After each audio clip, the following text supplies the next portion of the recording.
King Charles' snub will have hurt UK Prime Minister. King Charles III appeared to sideline Prime Minister Rishi Sunak at a high-profile state banquet in a move described as a snub by a royal expert. The monarch's top aide, Sir Clive Alderton, was sat next to Keir Starmer, the man tipped to be Britain's next leader. After the upcoming general election, while Sunak was put with an academic. It comes as polls predict Sunak is facing a landslide defeat and his Conservative Party's own campaign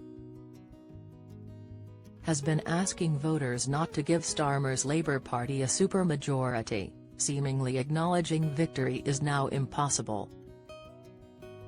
That means the King will likely soon be welcoming Starmer in as the country's new Prime Minister after the general election on July 4. Ofwa Hagan, a UK-based royal expert and broadcaster, told Newsweek. It was a definite snub. I think Rishi Sunak will be a little bit hurt by it, but he has to realise he is at this point on a sinking ship.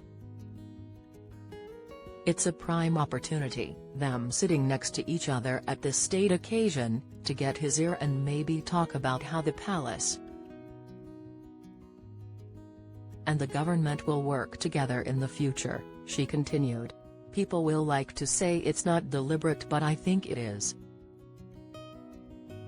The banquet was held at Buckingham Palace as part of the state visit by Emperor Naruhito and Empress Masako of Japan. The positioning of the two politicians was spotted by Chris Shipp, royal editor for ITV, who posted the detail on X, formerly Twitter. Just been in the Buckingham Palace ballroom ahead of tonight's state banquet for the Emperor of Japan, he wrote. Notable that @Keir_Starmer has been seated next to the King's Chief of Staff, Private Secretary Sir Clive Alderton. Rishi Sunak is seated next to an eminent computer scientist from Southampton Uni.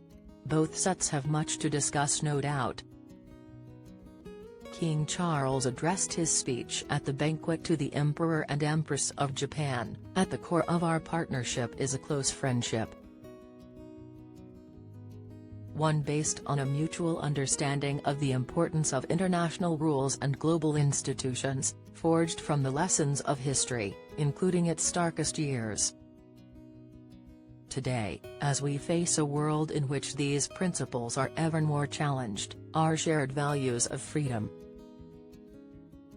democracy and the rule of law are more important than ever.